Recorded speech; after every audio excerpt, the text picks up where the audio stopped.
کیا آپ کو ایسا نہیں لگتا کہ اللہ پاک ہم سے ناراض ہو گئے ہیں؟ آپ نے کبھی یہ سوچا ہے کہ اللہ رب العزت ہم سے ناراض ہیں؟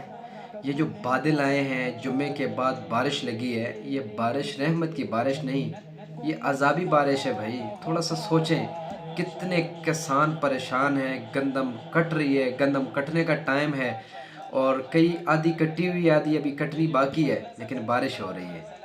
یہ ساری چیزیں ہمیں اس چیز کا سبق دیتی ہیں کہ اللہ تعالی ہم سے ناراض ہیں۔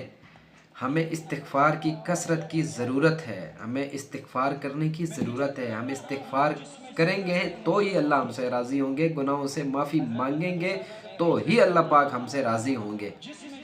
اگر آپ کے ذہن میں یہ چیز پیدا ہوئی ہے تو میں آپ لوگوں سے التجا کرتا ہوں کہ سارے کوشش کریں کہ نماز مغرب کے بعد وہیں پر بیٹھ کر 2 رکعت نماز صلاۃ التوبہ پڑھیں۔